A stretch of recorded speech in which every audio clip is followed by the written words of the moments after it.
Imos falar agora do segundo foro das familias de persoas con dano cerebral adquirido que se vai celebrar en Santiago de Compostela o día 19 deste mes. E o noso interlocutor vai ser Fidel Castro, que é secretario e portavoz da Federación Galega de Dano Cerebral Adquirido. Fidel, boa noite. Hola, boa noite. Unha xornada segunda que se celebra, pois unha xornada para reunirse, para falar, para chegar a conclusións, todo relacionado pois co traballo que desenvolven as asociacións e as familias, non, que teñen esta vinculación coas persoas que teñen dano cerebral adquirido. Sí, efectivamente, o Foro de Familias ten un pouco ese triple objetivo, diría eu, non? Que por unha banda o objetivo de información, e para eso organizamos todo un conxunto de conferencias que veñen expertos tanto da parte médica como da parte social, na parte de atención sanitaria, sociosanitaria, etcétera. Ten unha parte tamén de formación en sí mesmo, non? A través destas propias conferencias e tamén a través de grupos de traballo. No foro se organizan grupos de traballo no que os familiares desenvolven diferente tipo de actividades, non? Pero sobre todo eu quería resaltar que o primeiro dos obxectivos deste foro de familias é permitir a interacción entre as propias familias, non?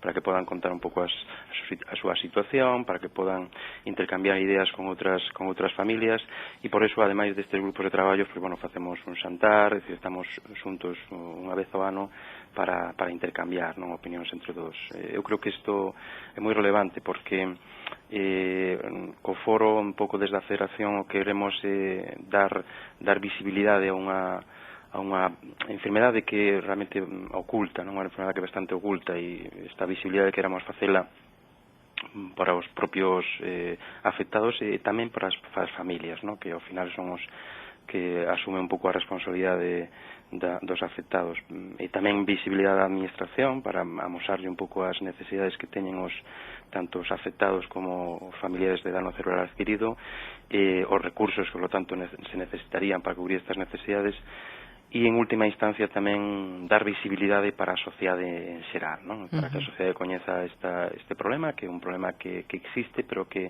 polas propias características do problema a veces é moi pouco visible, non? Entón é necesario trasladar isto á sociedade, por unha banda, por cuestións de prevención e tamén por cuestións de sensibilización, non? Sobre todo de prevención, porque no dano cerebral adquirido lembramos que algo que nos pode pasar a calquera. É dicir, estamos a falar de persoas que, a mellor por un accidente cerebrovascular ou por un accidente de tráfico ou por algo que lle sobreven nun momento dado, pois chega a quedar afectado unha parte do seu cerebro, chega a ter ese dano cerebral adquirido, non? Efectivamente, é dicir, en realidade o dano cerebral adquirido é un problema que aparece de xeito súbito nunha persona que hasta ese momento non tiña ningún problema. Os seus orígenes poden ser, efectivamente, como contabas, pode ser un accidente cardiovascular, que de feito é a causa que será maior número de casos. Pode ser calquer tipo de traumatismo, cales obviamente o máis abundantes son os traumatismos craneoencefálicos asociados aos accidentes de circulación, e efectivamente unha persona pode dizer non teño un problema, pero podes telo en calquer momento, non? E entón todos somos potenciales afectados por dano cerebral adquirido, e por lo tanto calquer tipo de política dirixida a dar a coñecer un pouco as causas, a coñecer realmente os efectos, non? E para diseñar unha política de prevención son absolutamente imprescindibles, non? Así como é imprescindible a implicación das familias, ese papel tan importante que teñen, porque moitas veces, eles son, non? Quen arrancan con todo este peso que se lles cae enriba, non? De súpeto. Sí, efectivamente, é dicir, cando falamos dun dano cerebral adquirido, nós sempre utilizamos o lema de que non hai un afectado, sino que en realidad hai unha familia afectada, non? Porque a maior parte destas persoas que suben dos afectados por dano cerebral adquirido, ademais dos problemas de carácter físico, que son quizás os máis visibles, non? E que, en teoría, con labores de rehabilitación, algúns logran superalo ou recuperalo en gran medida, outros non, pero, unha proporción elevada sobre recuperarse unha parte importante dos problemas das secuelas físicas. Sin embargo, hai outras moitas secuelas que non son visibles pero que son realmente moi importantes, ¿no? Secuelas como a pérdida de memoria, dificultades para resolver problemas moi sencillos, como ir a comprar ou simplemente para facer as actividades básicas da vida diaria, como vestirse, ¿no? Son este tipo de problemas que normalmente non se coñecen e que normalmente o coñece e os padecen en primeira persona son os afectados, as familias, ¿no? E fundamentalmente as mulleres, ¿no? Que son ou as nais ou as irmáns ou as mulleres dos afectados que son as que desenvolven as tarefas de cuidador principal, ¿no? E aquí temos que salientar ese papel aínda máis importante que se fai dende as diferentes asociacións, ¿no? Ese traballo día a día pois na recuperación, na rehabilitación da persoa, pero tamén no acompañamento desa familia. Exacto, é dicir, este é un pouco o sentido de todo o movimento asociativo, ¿no? Por unha banda, dar a coñecer que existe este problema e que, polo tanto, é necesario buscar recursos para cubrir as necesidades. En segundo lugar, na medida do posible, dar aqueles tratamentos que a sanidade pública non ten, ou tratamentos de rehabilitación, tratamentos de carácter sanitario, pero, sobre todo, de carácter sociosanitario, é dicir, dar a posibilidade de que estas persoas podan, coas súas secuelas, podan integrarse o mellor posible na sociedade e podan desenvolver unha vida o máis independente e autónoma posible. E, en terceiro lugar, efectivamente, acompañar, axudar, escoitar as familias que sufren moito, non? E, nesta labor estamos, a verdade que con moitas carencias, non? É dicir, nos últimos tempos estamos sufrindo realmente moitísimos recortes, estes recortes que están afectando a toda a sociedade en xeral. Aos movimentos asociativos se está afectando moito máis, non? Efectivamente, pois este segundo foro das familias decíamos que vai ter lugar o sábado 19 e vai comezar moi cedo, ás 9:30 da mañá coa recepción e a entrega da documentación. Quen pode participar neste foro? Este foro é totalmente aberto a calquera persona interesada no nano cerebral con respecto ás conferencias. As conferencias que organizamos, que son varias ao longo da xornada, están abertas.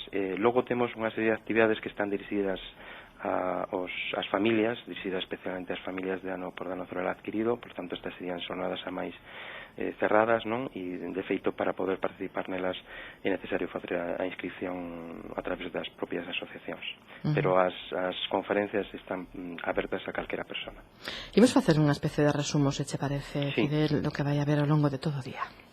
Pois mira, as xornadas ábrense ás 10 da mañán, despois da recepción e entrega da documentación, ás 10 da mañán se abre coa inauguración, na que vamos a contar coa presencia de María Castelao, concelleira de Benestar do Concello de Santiago, xunto co presidente de Cegadace, José Balboa.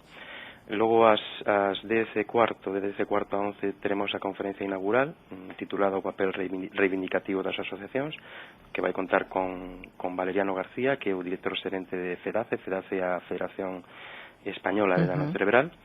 Logo de 11 a 12 temos dúas mesas redondas, unha dedicada ás familias, titulámola de feito Falan as familias, onde vamos a dar posibilidade de que as familias conten un pouco as súas cousas, non?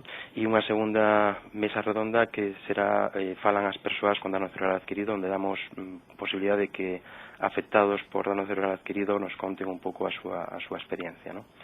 Ás 12 faremos unha pausa para tomarnos un café e facer esa interacción da que vos falaba, que é moi importante neste foro, non? E xa de 12:30 a 2 temos os grupos de traballos que son de carácter pechado. Este ano vamos a montar 4 grupos de traballo. O primeiro deles que será o papel do cuidador, coidarnos para cuidar mellor. O segundo vai ser a voz das familias nas asociacións, como nos podemos facer oír.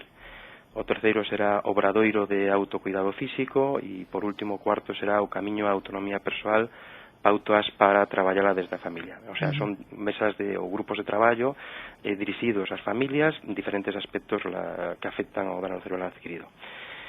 Logo, despois dun xantar que teremos de 2 a 3:30, ás 4, faremos a presentación das conclusións dos grupos de traballo, porque esta é a idea, non? A idea é que estes grupos de traballo saquen diferentes conclusións que podan logo ser elevados a unha toma de decisións, non? É dicir, que podan ser elevadas á propia federación e de aí pois surdan políticas, non? Políticas ou recomendacións. Finalmente, ás 4:30 teremos a última das conferencias, que vai a estar a cargo de Ángela Lavandeira Mirazo, que é técnica do Servicio de Asesoría Xurídica de Kogami, que nos falará dun dos temas que nestes últimos tempos está traendo a todos un pouco de cabeza, que a lei da dependencia, cara a onde imos, ¿no? Que nos falará un pouco de como se está aplicando a lei da dependencia, dos problemas que están surdindo na súa aplicación nos últimos tempos, ¿no? E logo, finalizaremos as jornadas con un evento moi especial que ademais queremos facelo con moito cariño, que tratar de dar recoñecemento a todas aquelas persoas, entidades e organizacións que están facendo un traballo importante pola discapacidade en xeral e polo dano cerebral adquirido en particular. Neste caso, o primeiro premio FEGADE vai a ser para o vosso programa, Convivir en Igualdade, un pouco para recoñecer e agradecer un pouco a vosa axuda a través de dar a coñecernos, de dar a coñecer a enfermedade e de prestarnos este apoio que é imprescindible a través dos medios de comunicación, non? Para facer esa labor de visibilidade. Premio que nos orgullece moitísimo, nos fai unha ilusión especial porque, de algún xeito vémonos compensados, non? Porque digamos que nos sin vos non teríamos moito sentido. Por iso queremos agradecer públicamente dende aquí, desde os micrófonos da Radio Galega, que pensarades no noso traballo, no noso pequeniño gran tarea que, con toda a intención do mundo, a mellor das intencións que facemos día tras día para procurar entre todos, acadar algo máis de xustiza nesta sociedade, non? Moitísimas grazas. Pois é un honor e de logo estamos moi contentos de poder transmitir desta forma sinxela a vosa colaboración e, desexamos que o vosso traballo siga adiante e cada vez sea maior, porque ocos e espazos como o voso son necesarios, non? E, de feito, se algún papel deben desempeñar os medios de comunicación públicos é justamente alcanzar aqueles lugares que non van a facer os privados, non? Mais preocupados por cuestións de audiencia e todas estas cousas. Eu creo que isto é unha labor fundamental dos medios de comunicación públicos e en particular o vosso programa está facendo unha labor formidable neste sentido, non? Así o pensamos tamén desde a dirección desta casa e desde todos os integrantes e os que traballamos día a día na redacción. Xa sabemos, temos esa cita o día 19 de outubro. Nos estaremos ali ás 5 da tarde para recibir gustosos ese primeiro premio que nos fai chegar a Federación Galega de Dano Cerebral Adquirido. E todos os que queiran participar nas conferencias saben que poden facelo. Despois, os obradoiros e os talleres xa son algo máis particular, como nos decía Fidel, para as familias e as asociacións. Moitísimas grazas, Fidel, por estar con nós esta noite e por falarnos deste segundo foro das familias que decíamos que vai ter lugar na Facultade de Psicoloxía o sábado 19 de outubro. Pois moitas gracias, animar a tantos afectados, tanto as familiares de afectados por dano cerebral como a todas aquelas persoas que teñan algún tipo de relación ou interés sobre estes temas que se vayan, que acudan a este foro, serán benvidos, temos máis de 100 persoas inscritas e, por suposto, estaremos contentos de que a xente se anime a participar. Moitas gracias a vos pola vosa axuda, a vosa colaboración. Moitísimas gracias a ti e moi boa noite. Moi boa noite.